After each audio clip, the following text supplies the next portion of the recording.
Did I? Did I get it? Right in between the change of the beat, the song, whatever. Whoa, what was that notice for? I don't know. Hello, everybody. Welcome to another week of comic books with me, your friend Carlz. And well, there's no news for me, but from me. My Wonder Man review commentary episode should be up quite soon. That's comic book related. I mean, even more so that one might think, I guess, it's sort of part of the whole deal of the episode. But comic wise, I think we are in kind of like a slow build up for the beginning of the year. There are a couple of things as part of the updates of this week. I mean, there's new books, but it's updates about them. There are some things about the updates that sort of makes you think about the next future, not the near future, like the things that are coming right up, right? But we'll see. I think the main kind of like thing right now is that we're just waiting. You know, especially in the big ones, waiting for the end of KO and for the beginning of a bunch of shit in Marvel. Regardless, it's another week of comic books, and I think we should just dive right into it. Made for a shorter episode, maybe, though still I have a lot of things to recommend. Let's go for it.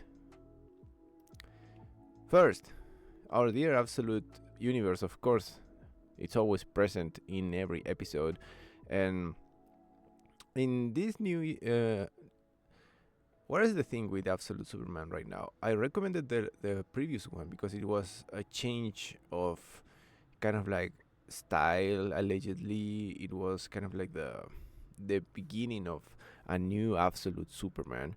And as a sort of a little review of that, that was the previous issue, right? Sort of a type of small review. It was really introductory. It sort of settled all of the characters in a new space, which is more close to what we see in regular Superman. So it sort of gave you an idea of how they used the first big story arc of Absolute Superman to literally set up the characters and the state they are in, even though they remind you a lot of regular. What would be the opposite of absolute? Partial? Partial Superman? Like the regular Superman is partial Superman? Conditional Superman? But whatever. Even though they're quite similar now, the fact that they did that first story arc and they set up this character differently gives them a whole different vibe. So for example, our main guy Superman, even though he's more kind of like how can you put the regular, how did I call him, like conditional Superman? Even if you can put him into this pedestal of like righteousness, like he's always been a farm good boy, and Absolute Superman is not. So even though he has that characteristics now, as he brandishes a bright blue suit, he's still the more jaded and angry Absolute Superman that we saw in the first one. And in this upcoming issue, they are calling it a sort of a tie-in with Absolute Evil, which is the first crossover between the Absolute Universe, focused mainly on the bad guys, and introduces Absolute Hawkman, a character that I've never cared for, but they are introducing him as part of brandishing this new age of heroes things. So it makes sense that the Absolute Universe broadens up through Superman. It's still Superman. So it's really interesting what they're doing. So they're broadening up the universe through Superman, but the first crossover was between Batman and Wonder Woman. You know, the Trinity. The only Trinity we care for. So Absolute Superman sorry. Even though the previous issue was mostly introductory, We are getting places. We're getting places, and it remains fun and interesting. Next. What is Spider-Man doing this week? I want to make a short comment on Amazing Spider-Man. I already praised what I like about these double parallel storylines between Norman Osborn and Peter Parker. But now the Goblin Hunters are coming for Norman, dear Norman. And they have dug deep into the concept of kind of like Norman's past, what do you call it? Past sins. That was the thing. The sins that they were erased to turn Norman into a good guy. Back with the shotgun guy. What was his name? That was the baddie that had a shotgun, and he would shoot you with the shotgun and kind of like cleanse your sins. It's super dumb, but dumb and fun. Like during that storyline, which had Craven kind of like getting the reins and being the main body and everything, that Amazing Spider-Man storyline was the one that created the current Norman. And why do I remember that, and why am I bringing that to the table? They have been since then, which I think it's been more than a year, probably. Since then, they have been teasing the fact that Norman is Norman, and I know most of these characters works in cycles. Even bad guys can have a turn at being good guys, but Norman's turn on being a good guy has achieved this feeling of breaking point all the time. Like, saying it in another way, you have been expecting him to turn bad for the longest time. The longest time. And the current state of his part of the Amazing Spider-Man right now, it feels like, okay, now he's gonna go bad again. And here's the thing. They have challenged him so much over these past years since he became quote-unquote good. They have challenged him so much that I don't want him to go bad again. I really don't. I feel like it would break my heart to see him go bad again. I know it has to happen somehow. I know it. But as I said, they achieved this state of affairs where like you are rooting for the guy to remain good. Even when he was that weird, what was it, gold goblin, that even dumb shit, like they managed to actually make you root for Norman. And as I said, I think it will break my heart when he goes bad again. I know it has to happen, but I don't want to. And in some ways, that is the most Spider-Man thing that could happen to Norman. You know, the world just trying to break him constantly. And in the last issue, he went like he had like another one. He has had a bunch of them, but he had like this revelation. He was like, Peter, you know, like Peter, and they understand each other now more than ever. And if he goes back to being bad, there's no way that he could be the same bad guy. There's no way. He understands Peter way too much. Though, we have an example of them doing that successfully with, what was his name? Superior Spider-Man. Otto was Peter for longer time than Norman right now. Well, Norman has not been Peter, but he has been Spider-Man. Otto was longer that. And when he returned to being Octopus, they were just like, oh, this is another body, and they went some bullshit of soft reset, and now he's just straight up bad. I don't know. But we are reaching something with Norman's side of Amazing Spider-Man. We're reaching out for something, some sort of conclusion. You better be there and cry with me if that's the case. Amazing Spider-Man 21. Next. This is a quick update, and I'm not gonna talk about Avengers 35 or 801.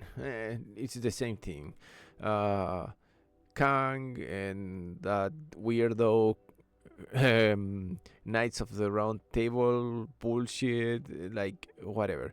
What I'm gonna talk about this issue is about the past issue. This is a soft, kind of like not a soft, but like a weird way of talking about Bendis' story on Avengers 800.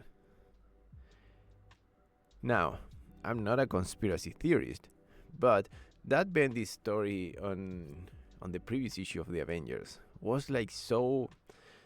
What is that expression when something goes back to its roots, like grassroots something? But Bendis' story on the previous issue was like basically that. It felt old. It felt like I don't know, as I said, back to roots thing. It was so strange. It's like these characters and this faction has been through so much shit, and then he uses that platform to bring like the basic guys and make them kind of like experience what it was being like the first guys. It was an interesting thing, and I'm not gonna say that the upcoming Bendis run of Avengers is gonna be like that, but if it's telling us something about his state of mind or like his posture on these characters, it might be interesting. It might be interesting. I said once that I would love to have a more character-based Avengers team, and how when they build the latest one, they use such big words like I don't know, Captain America was the icon, and Iron Man was the engineer. In the end, that was kind of like a parallel to the baddies that they were gonna to be introduced in the Twilight Court. Like they will have their own engineer, their own icon. That was the whole deal of those nicknames. But anyways, I hope Bendis' run gives some refreshment to the Avengers.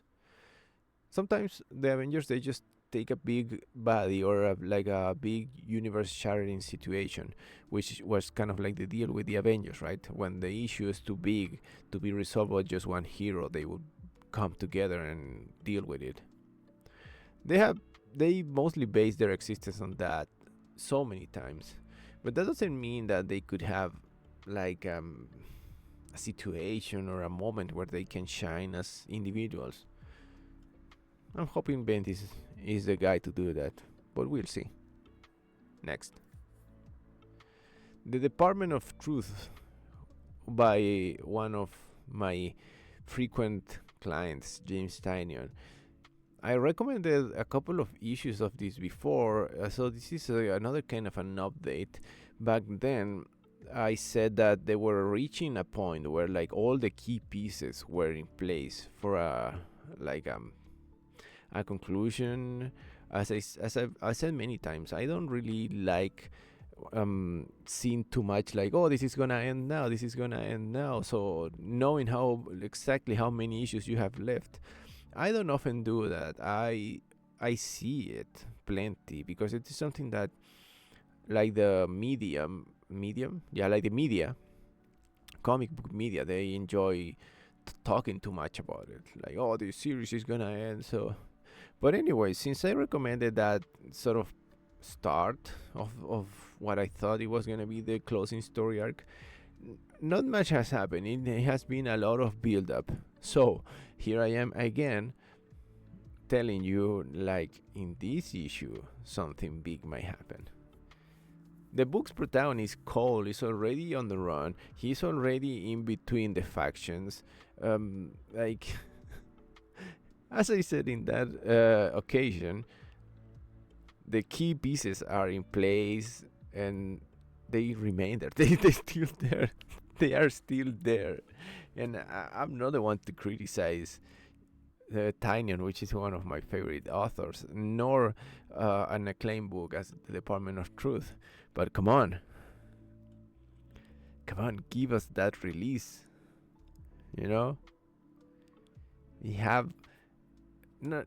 they're not even good and bad guys. They're just different factions. We have the factions, we have the characters, and I feel like something big has to happen.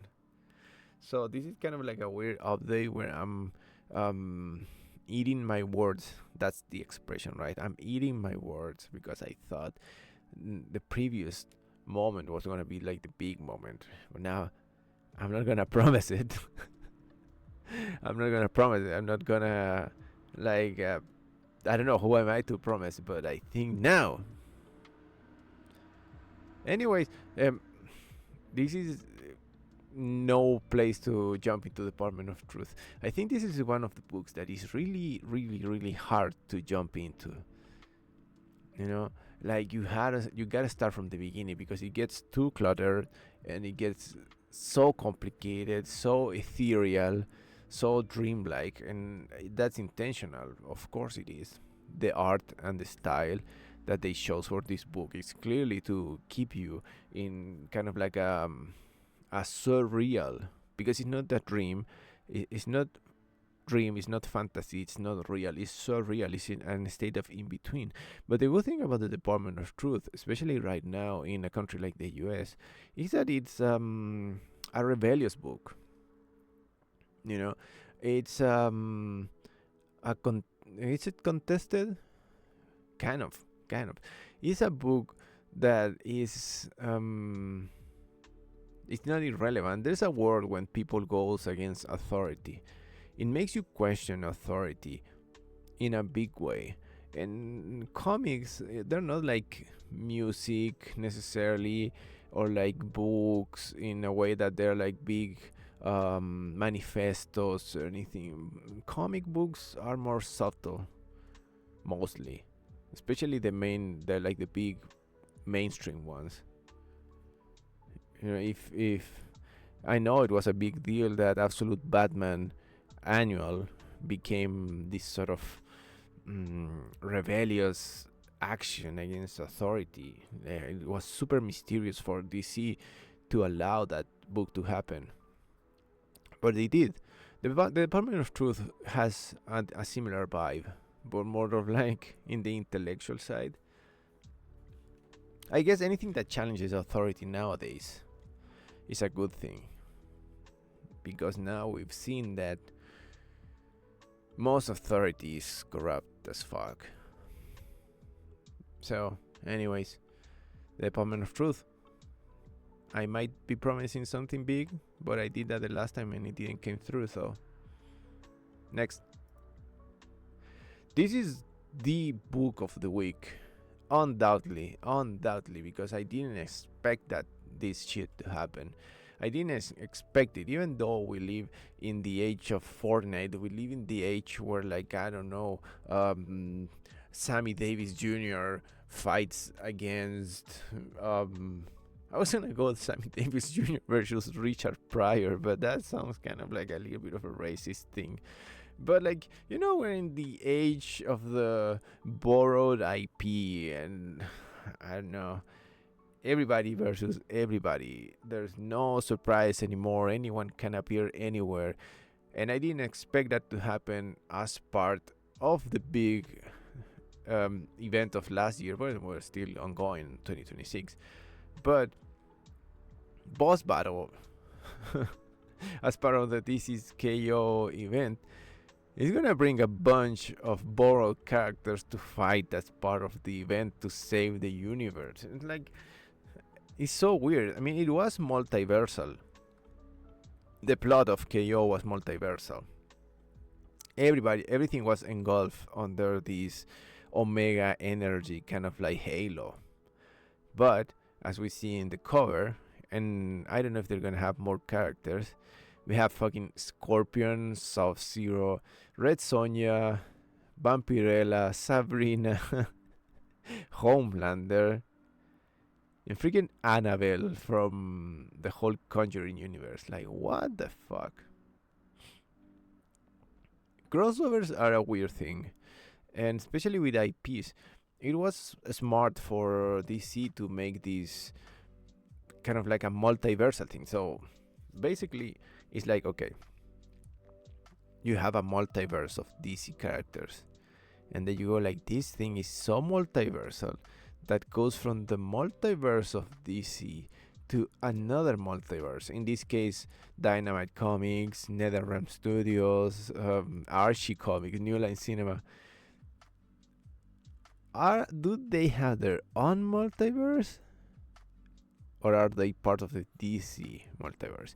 As DC are more of like these obsessed kind of like geeks, they will probably have an explanation on how or why these characters are here, and they will probably have an explanation to say why they are not part of the DC universe. So when the DC multiverse kind of like comes together at the end of KO, like reconstitutes itself on whatever it turns out to be, these characters are not gonna be there, or are they? And that is kind of like the tricky question of borrowed IPs and crossovers in comic books. It's not irrelevant. That's my point.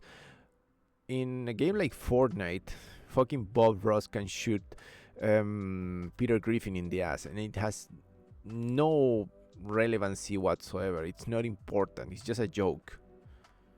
Right? I'm not dissing Fortnite. It might be a good game. I don't know. But in comic books, and especially in DC comic books, this is not irrelevant. This is not like a small thing. Even if they choose, as I said before, to explain in a way how these characters are not part of the DC universe, even if they leave it crystal clear, the fact that they did it once already means that they can do it again. You know, and that's a big thing, especially for DC. Like, my intuition tells me it's gonna be kind of like a multiverse situation, meaning you have the DC multiverse and you have different multiverse, and they're gonna come up with some shit about the Omega energy, making it possible for them to cross over. And when that energy is gone, that connection to those other multiverses is gonna be gone.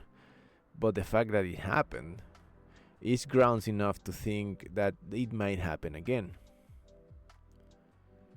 You know? That's kind of like the thing. That's kind of like the morbid interest you can have as a consumer and a reader and a fan of these universes.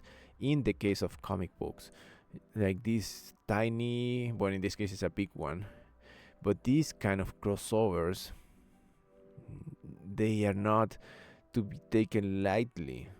And I might be overreacting, probably I am, but like, this is the medium we live in, right? This is the medium we like.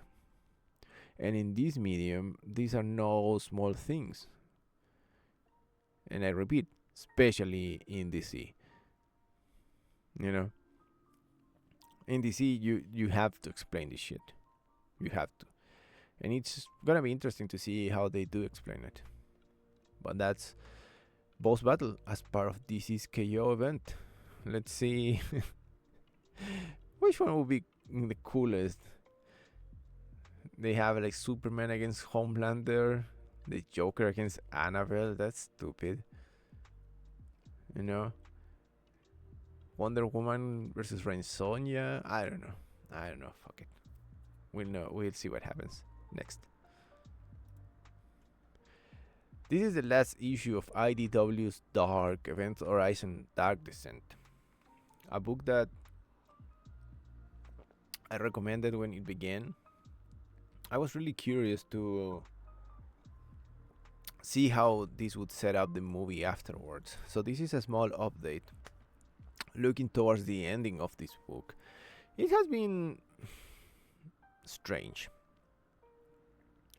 It has been strange because it's kind of like it was like the climax of the movie from the beginning. I feel like after issue 1, everything went to shit, and we have had 4 issues of basically people dying and experiencing the ending of the movie. The setup was too small, the setup was too short. Granted that we already know what Event Horizon was about. The good thing about it, it has it is that it has given the bad guy, quote unquote bad guy, a little bit of more of context. So even if it hasn't been the prequel that I expected to be, because it was kind of like, as I said, too fast, and it became this just one trick horse. That's the same, right? One trick horse, one horse trick, whatever.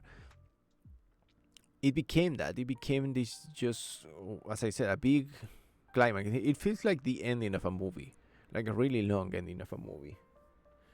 So it hasn't changed much from what I like or think about the Event Horizon, and it hasn't given that much of a context to it.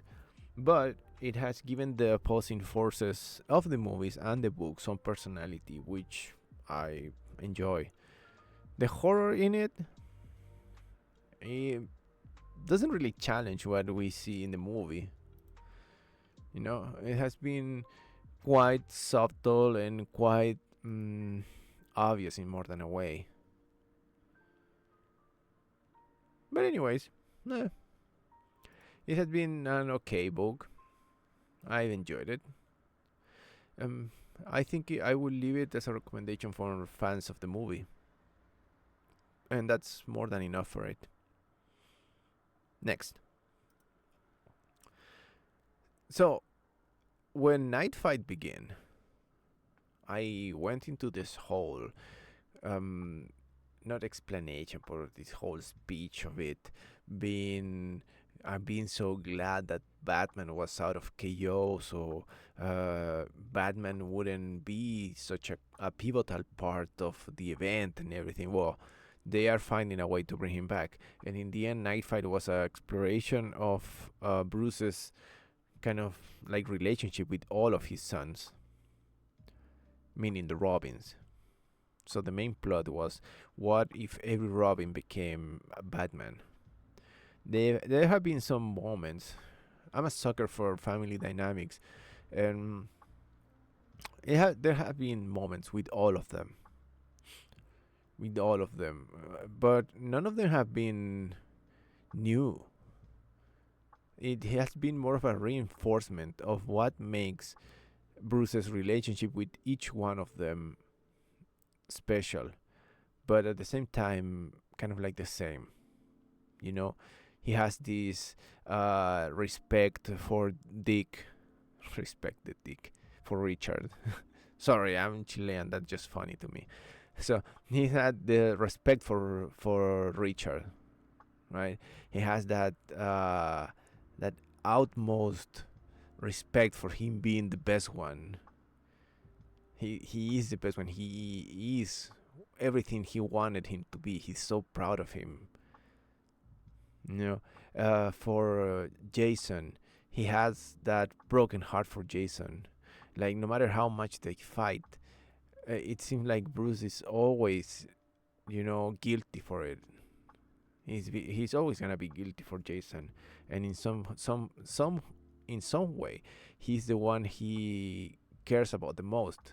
We see that that's a permanent thing, and for Tim, is like admiration.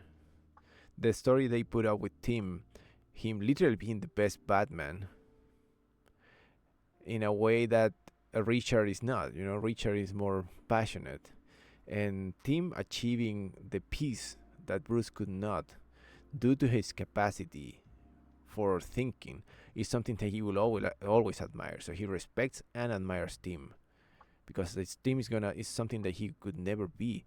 And in the end of the Tim story, they make Tim break, and spoilers, and he cries and be like, I know I did this in a logical way. I know I overcame the grief you have, but at the same time, I always wanted that passion. I always wanted that relationship, this father-son relationship. I always needed it. He wasn't just there because of that. So we reach Damien. Of course, is Bruce's biological son, and unlike all of the other three Robins, Damian is still an ongoing situation.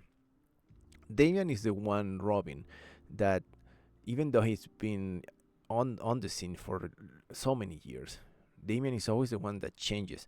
They have these they have shown adult future Damien many times. He's always this calculating, kind of like a more exaggerated version of Bruce, like a more cold, sometimes violent, like more to the point Batman. He is an overachiever, right? So their relationship is one that it's been on flux for years. We don't have one image of future Damien. We don't have one image of current Damien. Even it's a character that keeps changing all over. So here we are at the end of Knightfight, and of course Damien is gonna be the one that sort of makes it so Bruce can come back to the tournament or not. That was the plot element that they sort of like injected into Knightfight, so Bruce can come back to the KO tournament in the fight for the Omega Energy, and it's gonna be through Damien. Which version of Damien we're gonna see? His design on the cover is badass. I really don't like the that one that looks like Dracula, the one that they have used so much. That Damien that looks like Dracula. It has like the big coat with like that those neck things that look like Dracula. I don't like that. But this one I like. The red eyes, of course, kind of like reminding us of Thomas Wayne Batman. Like, I don't know. We'll see which version of Damien we get here, and what sort of comment we get on him. All of the other Robinses, all of the other Robin's comments, they are just new versions of what we already know and love about Bruce's relationship with his sons. We'll see what happens with Damien. I think I went a little bit too passionate on Knightfight. Didn't I? I'm a sucker for family dynamics, and he has one of the worst ones. Knightfight. Next. Magik and Colossus. I just want to say that there are some characters that I just love seeing together, but they rarely are. So Ashley Ann has written Magik a bunch of times, or about her, and she is the one who's gonna do the Moonstar book in March, I think. So I'm of course paying attention to it, of course paying a lot of attention to it. And I don't know, as I said, I'm a sucker for family dynamics, and this is one that they seem to exploit in such brief, strange manners. These two brothers, Magik and Colossus, are so different from one another, but all of the basis of their character traits and their sibling relationship is built on the suffering of them both, mostly about Ileana as being trapped in limbo, and kind of like Colossus being this guilt-ridden and mostly guilt addict kind of a character. Colossus is that kind of a character, like he loves to play the victim and everything, not in a bad way, but he loves to play the victim, and it's like, you know, there's a saying in I don't know if it's in every Spanish, but in Chilean we say like you hit your chest. It's like, oh, I'm so torn and I live in so much drama. But this is also a part of the Shadows of Tomorrow initiative. And I don't know. I love seeing these characters together. I don't expect much, but I really want to see Magik and Colossus being part of a big thing coming next. Feel these characters kind of like disappear so fast. They have a moment and they disappear so fast, even though they're so cool and everybody knows them. I don't know. Let's see what happens. This is just mostly out of curiosity. You know, I don't have much to say about it. I just love these characters. Next. This is an update. This is already issue 4 on Disney Villains Maleficent and Dynamite Studios. I just want to say one thing about this. You know when people criticize Disney or like some fairy tale type of narratives by saying, "Oh, characters are so shallow or functional." Sometimes it's always implied. It's always implied in some of these works that these bad guys have ulterior motives or they have suffered in such a way. It's not subtle that this Maleficent book has ghosts and spirits and everything. You know, the the fact that we make Maleficent's obsession with power and magic kind of like a real thing. It's no small matter.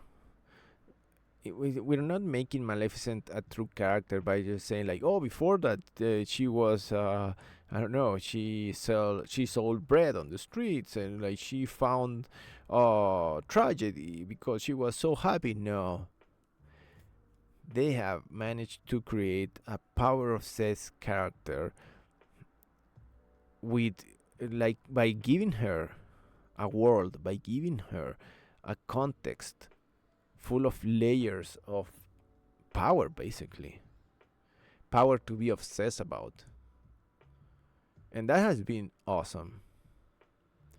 Let's not give a character just a backstory. It's not just a tragic backstory.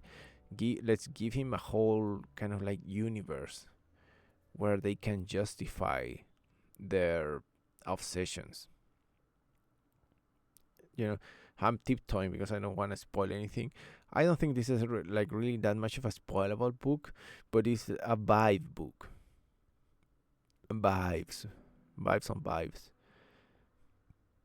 You kind of get into her mind space and into this world building basically they have done with her. I don't know how much this relates to the big Maleficent roles in the main Disney things, but it has been nice to see a psyche, a world, and a power, maybe you could call it a spiritual power, to be consumed and desired by a bad guy. Has been great. That's a small update on Disney Villains Maleficent, already in issue 4. Not too late to jump into it, because even though it has all of these big, as I said, big things to expect out of it, it's still a Disney character based book, so it's really easy to pick up and read. Never too late. Next. The Nice House by the Sea, the latest outing of the Nice House. This is the Nice House series. You had the Nice House by the Lake, the Nice House by the, what was the second one? But anyway, this post-apocalyptic, award-winning story by, again, James Tynion is entering its third stage, kind of like. How can you introduce this quickly? It's a post-apocalyptic world where you have different houses with survivors in it, where they're not necessarily extraterrestrials or like spirits, but powerful beings keep a bunch of survivors, human survivors, with different excuses for them to do so. So in the first story arc, you find out that one of these extra powerful beings, let's just call them extraterrestrial beings, he fell in love with many of the traits of humankind, so he chose to save them in a house for posterity, to avoid apocalypse for them. The second house was about the guy, another one of these entities, saved not the people that he loved, but the people that he thought were like kind of like icons of humanity. Like if you were a being from outer space and you were judging humanity, you would pick up like the best ones to save, to perpetuate the existence of humanity, not the species, not just a man and a woman and they fuck and they make babies. No, like artists, creators, that sort of thing. And now in the third storyline, it's like kind of like driving into a conflict kind of thing. It's been interesting. I mean, Now, well, what I probably love the most is that vertigo tag in the book. It's been interesting. The characters, it's a mostly character driven story because they haven't really shown the the broken world. Supposedly, the war is already over, and these small survivors they live in a confined space of a house. So the dynamics of confinement are part of the story, and the heightened personalities that come with it. It's like a reality TV show, you know. Even though that is more manipulated, the whole thing about reality TV shows is that they heighten human characteristics because you are trapped, isolated. So it's going to be interesting how this is going to turn into some sort of conflict that finally comes out of these houses. You know, survivors trapped in houses under different administrations, if you want to call it like that. It's going to be interesting to see how they come out of it and compete. I don't know if they're gonna compete. I don't know if they're gonna fight. I don't know. But anyways, this is also a series that is really hard to pick up. So if anyone is interested in the Nice House series, you gotta go back all the way to the beginning. The Nice House by the Lake. You have to go back. So bear that in mind. This is a really interesting story, but it's a lot of it. It's a lot of it. So it's not a jumping point now. I'm just recommending it for people that maybe are in the middle of it, you know, they were mildly interested. It would be a compromise to jump into it right now. But regardless, it's an awesome story. Highly recommended. Nice House by the Sea. Next. You know, I had to talk about the whole DC thing. And I've talked about the many crossovers um, Marvel has had with 20th Century Fox, the IPs they have. I don't care for Planet of the Apes. I think it's a cool franchise. I've never been a fan. My mom is a endearing fan of Planet of the Apes. It's an interesting premise. And what I gotta say about this crossover, that I think they chose the perfect group to interact with. It's almost taken straight out of the movie.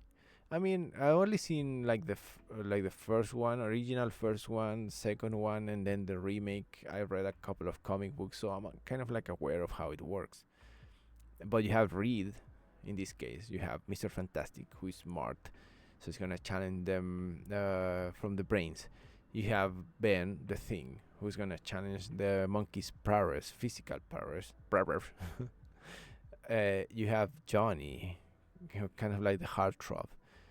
He's gonna challenge in that way with charisma. And then you have Sue, which is clearly gonna stir up some trouble because she kind of like embodies all of the above, plus in a woman, which is gonna be kind of like shocking for the monkey people. So I think that is the most exciting thing about this book. A small tiny crossover. They chose the perfect team up to do it, and you can already tell. You know, I wonder how far that planet thing. Oh, of course I've seen more of the planet thing. All of the prequels, technically the latest movies. The latest movies are supposed to be prequels. No, I know the story is kind of like convoluted and weird by now, but in this crossover between Planet of the Apes and Fantastic Four, you have like the classic ones, Doctor Sayers and company. You know, like the you can have like a bunch of 20 fucking movies, and everybody is always gonna come back to that first one. Damn you, Doctor Sayers! And like the who was on the Richard Dreyfuss? No, the weird guy, the one I think he's kind of like a right wing guy now, right? But the guy like screaming against the Statue of Liberty, "Oh, there you dirty damn apes," you know. We'll just come back to that one, but this is an interesting one and one to be definitely in the lookout for because, as I said, they chose the perfect team up. Next, little update on Poison Ivy. How can I summarize what I'm feeling about it? I feel like the whole point of this run of Poison Ivy was to reach a new baseline state of like bad guy kind of like status, but with a bunch of more nuances. It was like, in the end, surprisingly enough, like a rebuild of a character and as a villain. So the Poison Ivy book on its own right now, it's coming into that state, that stage of development. I feel like this reveals the real intention behind the book, to rebrand Poison Ivy as a villain in a proper way, loaded with relationships, loaded with I don't want to say guilt, because it's not guilt per se, but like a more fully fledged character. It kind of like makes you wonder if they should do this for every character. That's one of the things that I was thinking about Marvel's Wonder Man.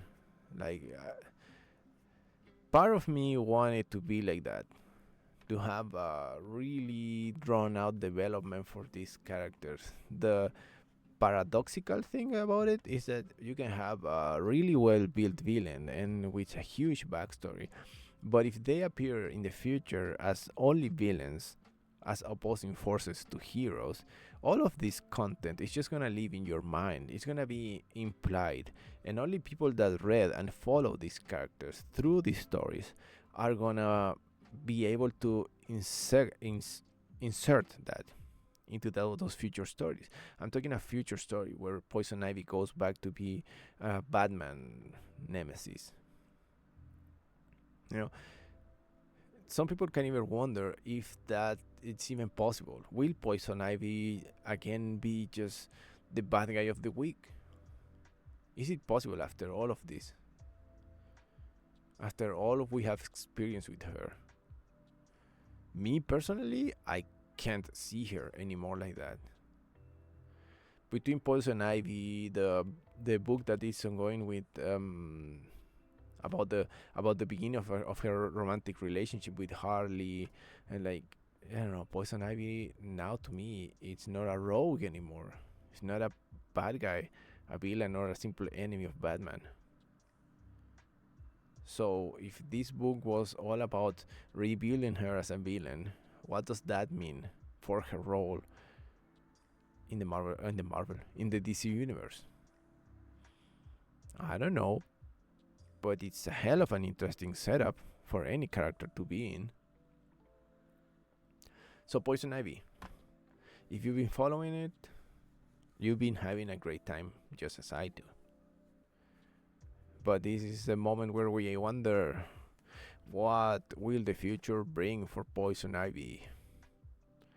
Because we already know that Harley is gonna remain a solo artist for like what, maybe forever. She won't ever go back to be just the bad guy of the week. She won't. She already transitioned to be a tie-in kind of character. Like, Harley's back with Batman for 2 weeks. Haha. Poison Ivy, can she go back? I don't know. And I haven't mentioned how much I love the logo for Poison Ivy. It's really cute. It has it's so pointy, and it has the flowers. Anyways, Poison Ivy, guilty and gorgeous. They have put like an emphasis on her sex appeal in the latest issues that has been really interesting as well, because she has retaken that sexual side of the character, but now with way more nuances. It's not like, yeah, I'm sexy and I know it and I have pheromones and I control you with my ass. No. Now she controls you with her ass because she wants to. You know, she owns that ass. You know. Next, in a final book for the week, I gotta comment on Storm, because for some reason, since they rebranded her as the Earth Mightiest Mutant, the previous Storm solo book was interesting. She ended up like dealing with gods and stuff like that, and becoming sort of like a god herself. It was crazy. But what I want to say about it, even though she went the god route, and even though she's Earth Mightiest Mutant, she came to the Avengers, and it doesn't feel like it. You know, it doesn't feel like Storm is Earth Mightiest Mutant. And the press release for this book, it's also a little bit of the same. They kind of like introduce the fact that she's gonna be so important, and everybody pay attention to Storm. And of course, we pay attention to Storm. She's awesome character, one of my favorite X-Men. Probably top 1, 2, 3, 4, top 10 for sure. But I didn't really feel that the previous Storm, Earth's Mightiest Mutant, made her feel like Earth's Mightiest Mutant. And now she's gonna be Earth's Mightiest Mutant again, and as part of the Shadows of Tomorrow Age of the X-Men. I guess what I'm trying to say is that read this book, pay attention to Storm, and hopefully now she will be Earth's Mightiest Mutant. Since she took over during the Krakoa Age, and she took over Arakko, previously known as Mars, when she was the regent of Mars, that was Storm as Earth's Mighty Mutant. The way she behaved, the way she dealt with being a leader, the way she dealt with responsibility, and how she brandished her power under those circumstances, because it wasn't the same being the like controlling weather in Mars that is on Earth. That was Storm as the Earth's Mightiest Mutant, or maybe Mars' Mightiest Mutant. That was, to me, Storm at her peak. You know? So, as any new number one, this is something that Marvel does way more than DC, and they do it fairly good, which is creating these jumping points. So, this is a number one, and Storm allegedly remains Earth's Mightiest Mutant. So if you are interested, this is the point and the moment to jump in to Storm's ongoing quest to finally be Earth's Mightiest Mutant. And that's it for another week of comic books. I said this was gonna be a short episode, but I got too passionate to talk about Batman, and you know, I'm a passionate guy, what can I say? But there's a bunch of handy dandy timestamps that I've been using in this video, so you can look only to whichever interests you. Hopefully it could be the whole thing, hopefully, but if not, hopefully you find something you like, some comment on some book that you're interested in, or anything, man. Like, we're just, all of us just like spinning on this big blue ball, just trying to be happy. So if I help you to find some happiness weekly, in a weekly basis, you're welcome. That's it for me for another week of comic books. Man, my tea is cold. I'm gonna reheat it and go into talking about something else. Or maybe like picking up some comics. Yeah, I think I should read a couple of issues that they've been waiting for me. Anyways, thank you everybody for listening to another week of comic book recommendations. Keep reading, keep being cool, and go fight in weird tie-in with Annabelle. See you all next week. Bye bye.